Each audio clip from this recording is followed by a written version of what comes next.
one of hundreds charged for the insurrection so far. So let's bring him in. The accused Capitol rioter, Anthony Antonio, and his lawyer, Joseph Hurley. Counselor, thank you for being with us. Anthony, thank you for being with us. Thank you, sir. You're welcome. Now, to be very clear, I am not here to try your case, okay? I want you here to explain how you ever got in that place. And you say Foxitis is real. You started watching Fox. It then became Newsmax because Trump said it was more credible than Fox. But what was it that you were hearing that developed this kind of irrational animus that led you to go to Washington, D.C.? Well, sir, what happened was, so when I was 18 years old, I was saved by Jesus Christ. I dedicated my life to the Lord. And last year, I honestly put a man above Jesus Christ as my Lord and Savior. I believed in man. I believed what was being told to me. He was the president of our United States, and I believed him because he's the president of our United States. And so because of that, I went to Washington like he called us to, having no clue what to expect, having no clue what was about to happen. I just knew that the president of our United States told me to go there. Hey, Joe, when you first heard Now, this, what happened? Hold on a second. I want to get back to Anthony, but I want to have a little conversation here. Because this is very hard to believe, especially from somebody who says that they have come to the reality that Jesus Christ is their Lord and Savior. The idea that Trump would somehow win out that position from Jesus is hard to accept. But, Joe, when you first heard this, I'm not saying you're wrong, Anthony. This is your truth. I'm just saying, Joe, as a lawyer and somebody who's sober-minded and been around lots of stories, when you heard this, and then realized that it was being echoed by other people who had gotten collared that day, when did it start to resonate as something other than a bad cover story? Well, let me tell you that I had vowed I would never represent any of the thugs that went down there. They all ought to be in prison for more years than I can count. Anthony came in sort of under the radar. I didn't know what his charges were. And he was with his father and himself, and I saw them, and I tried to figure out, what's this guy doing in here? And he began to tell me his story. And I first realized, because of his truthfulness, his calmness, and his tears, particularly when he talked about the police officer being bounced down the steps and he was too cowardly to get involved, Anthony, to save him, that this is a bird of a different feather. And I realized this guy is being straight up honest, and he was honest from the first moment, and honest through the time with the FBI, and honest through the time of talking to the court, and will be honest with you. So, Anthony, I realized it instantly. Okay, you're watching Fox.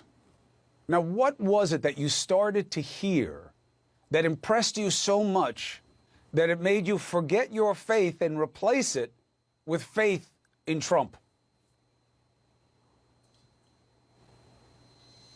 I would say basically I believed the president of the United States. I mean, ever since I was, a little kid, I was told the president of the United States is the man that you look up to. All right, as of right now, we've, only had a man in the White House as the president, and so that's who you look up to. That's who you follow. The Bible calls us to follow government.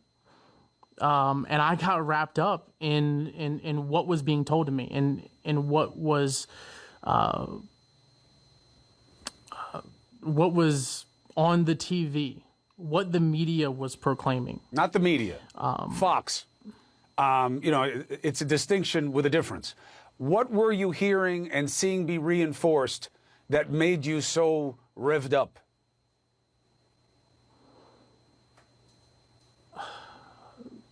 I would basically say, I really got into it when the election started. When election night happened and everything was going on, I truly believed that Trump won the election. As of right now, I acknowledge and I know that Joe Biden is our president. That's not a mystery. That's a fact. But I felt like, maybe I believed that America was being robbed of a president, and I now know that was a lie. Did you not read or see anything else except what was on Fox and Newsmax and that whole ilk of right-wing propaganda? I can't recall everything that I saw. I will be honest. We're now, how many months from it? This is my first time on live TV too. So it's one of those things where it's like I can't recall every single thing that I saw, that I heard, and everything like that. I can just say, I believed what was being told to me. Do you blame Fox? Chris, may I say something? Yeah, hold on one second, Counselor. Do you blame Fox? Do you blame former President Trump? Who do you blame? I blame myself. I take full accountability for my actions. And because of that, I have gone to God and asked for forgiveness. I've prayed, God, please forgive me. I take full responsibility for my actions. This isn't a cop-out, right? God tells us to come to him and beg for forgiveness. And that's what I've done. And that's what I asked for America. I asked for America to please forgive me. I shouldn't have been there that day. I shouldn't have been involved on those Capitol steps. You've seen the pictures. There's no secret. But I pray, like I pray to God, that you please forgive me. And that's all I can really say. When did you realize you'd been misled? I've realized I've been misled a few days after, immediately after. What happened that day should not have happened. And I don't care who you are, what happened that day and what I saw that day should not have happened. We should not attack law enforcement. We should not attack our American government. The Bible does say no violence. The Bible does say to follow the government, whether you believe them or not. And that's the stance that I hold. And I regret my actions that day, and I take full responsibility for them. Counsel, I'm sorry I cut you off. What do you want to say? Don't be sorry for cutting me off. What I wanted to say is, and what has been totally overlooked in my presenting him to the public for the purpose not of saying let him go, but for the purpose of saying the guy that walks away with the orange face is the guy that ought to be standing up here and having the guts to admit what he's caused. What Anthony did that has been overlooked is, and it's on video on YouTube, he stood at the Capitol steps after telling the police that he was going to try and calm the crowd down, and you hear his voice crying out, "Be quiet, quiet down," and somebody hands him a bullhorn, and he says, "This is supposed to be a peaceful demonstration. This is supposed to be a peaceful demonstration. Sit down." They start circling him and say, "Are you a cop?" And he got out of the way for a moment. You then see Anthony positioned in a doorway with his back toward the surging mob and the police standing in front of Anthony as he's trying to use his body to prevent the crowd from getting to the police. And that is in video. Your eyes will not lie to you. Well, that's true. This guy that went down there with no weapons went down there and tried to do the best he could. And like the rest of us, there was moments of weakness where he didn't do the right, perfect thing. Again, I'm not here to litigate the case, not because I can't, but because it's frankly not my interest. My interest is understanding the motivation. But to be very clear, Counselor, it's the moments of weakness are all that matters, right? The client was also there doing lots of violent things with a tactical vest on and a 3%er badge, which is a question for you, Anthony. I get one thing if you say I'm a passive observer of all this information. I'm not even into politics. I didn't even vote in 2016 or 2020. But this was, the kind of faith that I had invested in myself with religion that became misapplied. Then why'd you have a tactical vest on? Why did you have a 3%er badge? It's a bad group of people.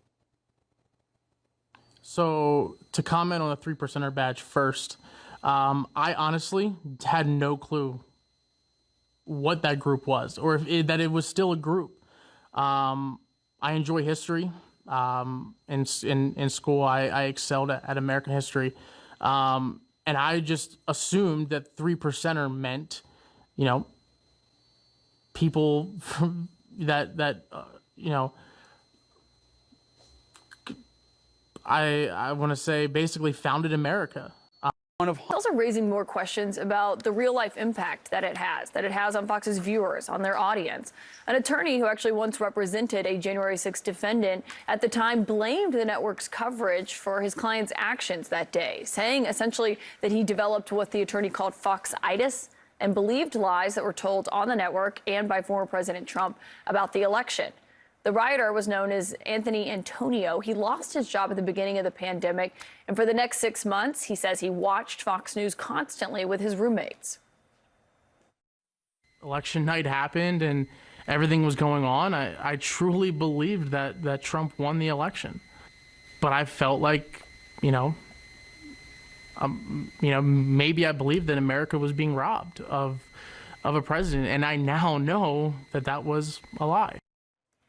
Anthony Antonio's former lawyer, Joseph Hurley, joins us now. Joseph, thank you so much for being here. You talked to your former client about this lawsuit, about what we were just hearing from Oliver and these revelations. What's he making of it? Good morning. I indicated I would do this, but I asked that you find somebody who's not smarter than me, who would be the co-interviewee, and I already see you couldn't find anybody. They said if we can find one, we'll bring them, so they don't exist. Let me tell you why I'm here. I am here because I saw in real time what those, the words I would use I shouldn't use, so I won't. People at Fox, the Tucker Carlson with his look on his face and Hannity with his smug look, and that group of people, they don't know what they do to people. And it's unimaginable that they can change the course of who a human being is because of naivete. And the person that I represented was a religious, non-political individual who devoted part of his time to working in children's group at church, going to the South America 3 different times for weeks at a time to work in an orphanage, a good guy, no criminality, no bad traits that would hurt society. And he ended up in his job location out in Illinois, and they couldn't leave the house that he lived in with 3 other people for 7 months before the election. And those people watched Fox 24/7, 7/24, and it started to seep in, and these are my words, seep into his brain, and things that he had never thought of before he started to accept. And he ended up, when Trump said, come to Washington, it'll be wild, of him feeling a devotion to his country, the United States of America, not Trump per se. And he ended up in Washington, and he ended up with 11 or 12 charges, and he has been facing ignominy, and it's all because of the Tuckers and the Shans and the other people that are there that don't give a damn about anybody but themselves and money. And it's disgusting. I want to get to the money part, because that is something even Rupert Murdoch acknowledged in his deposition. Some people would say, your client was responsible for his own actions that day, but have you talked to him about what he thinks of this lawsuit, what he thinks of what these hosts were actually saying and texting to one another versus what he was listening to and watching on air? I had talked to him when he first came in the door. I wasn't going to represent any of those people down there. If anybody doesn't deserve representation, you try to take down this country and democracy, you don't deserve it. Go to prison, goodbye, spend a nice life. He came in, and I didn't know that he had this particular problem. And I met with him. He sat down, and I began talking to him, and it was like, what are you doing here? Had nothing to do with what I perceived as the individual who would be there. And I found out what I've just told you in more detail, of course. And at that point, I realized that he had been made a fool of, and he felt victimized by Fox, and that was an immediate reaction. And where he worked, he wanted to come on television. I think he was on with me, or I was on with him, I should say, 2 or 3 times on CNN. And he was told to work if you say anything. He's from South Carolina.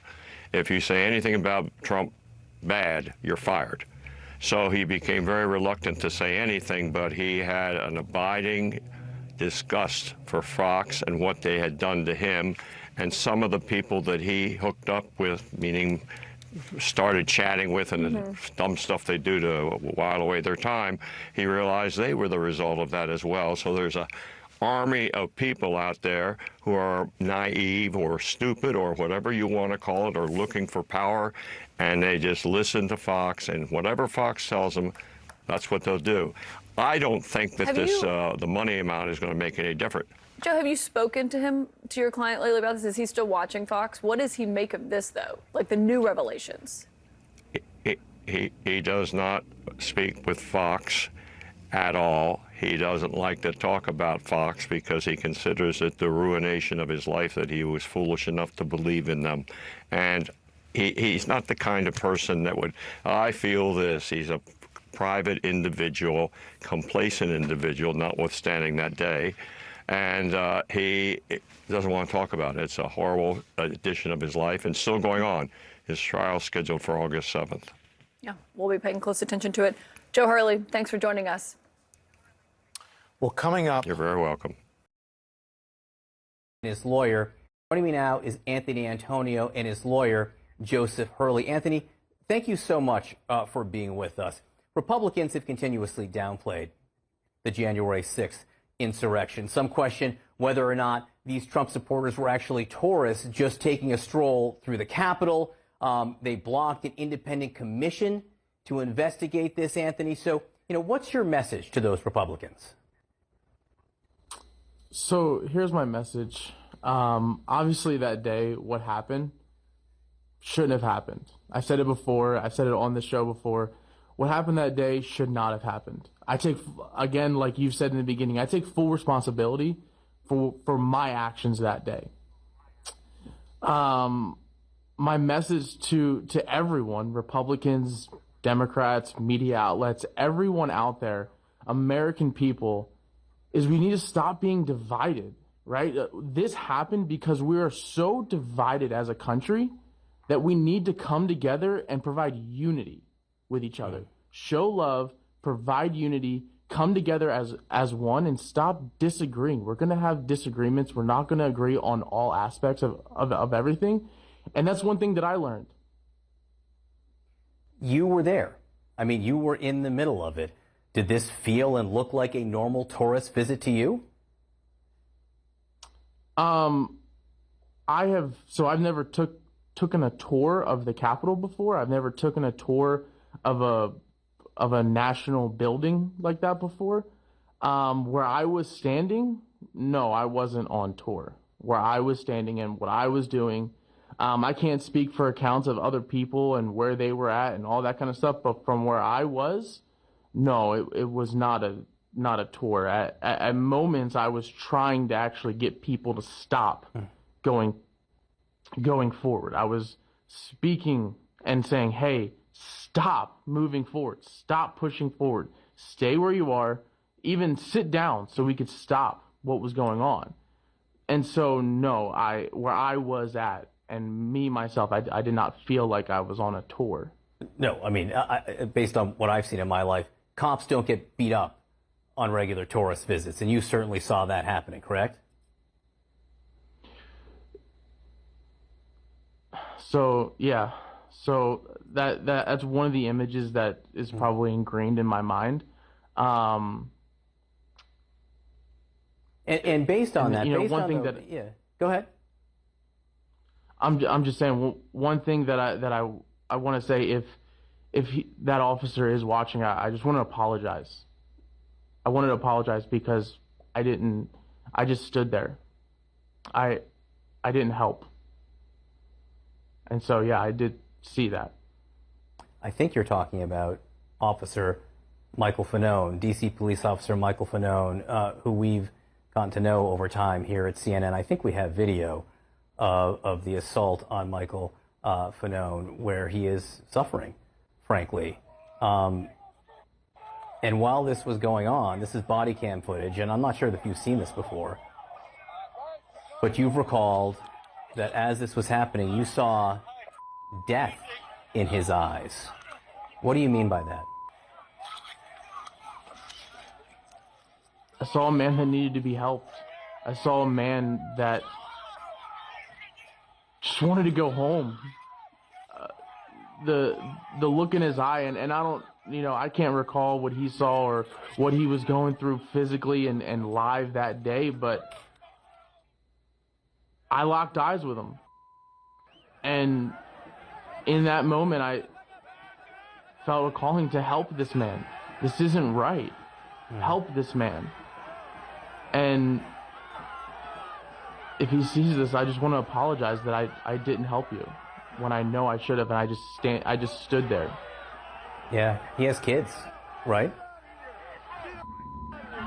I don't know. Do I have kids? No, Michael Fanone has kids. I mean, this is Oh.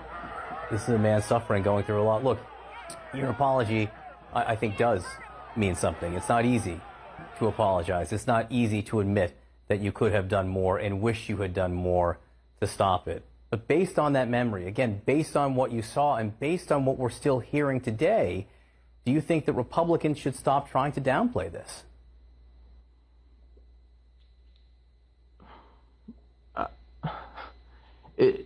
I think we need to all accept actions for what we did, right? Mm-hmm. I was always taught, when you do wrong, acknowledge, hey, I did wrong.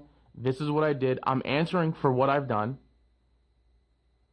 Consequences come, and then you learn from it and move on, right?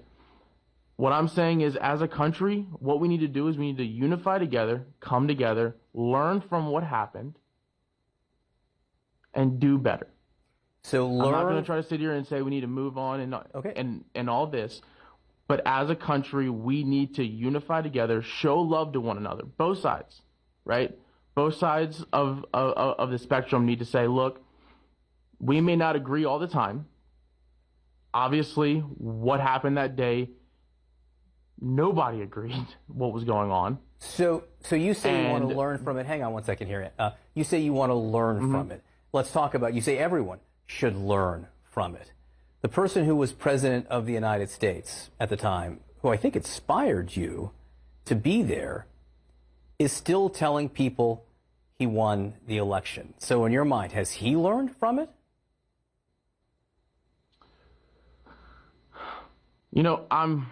I'm not him, right? I'm not going to put words in his mouth. I'm not going to assume anything by him. If it was me, I would not. I would accept the fact, right, that I lost the election. But again, I'm not him. But obviously, Joe Biden's president. But is he lying to you? He won the election. Is the former president, lying to you? If he lost the election, then yeah, he lied to us. Joining me now is Anthony Antonio and his lawyer, Joseph Hurley. Anthony, thank you so much for being with us. Republicans have continuously downplayed the January 6th insurrection. Some question whether or not these Trump supporters were actually tourists just taking a stroll through the Capitol. They blocked an independent commission to investigate this, Anthony. So, what's your message to those Republicans? So here's my message. Obviously that day, what happened shouldn't have happened. I said it before. I said it on the show before. What happened that day should not have happened. I take, again, like you've said in the beginning, I take full responsibility for my actions that day.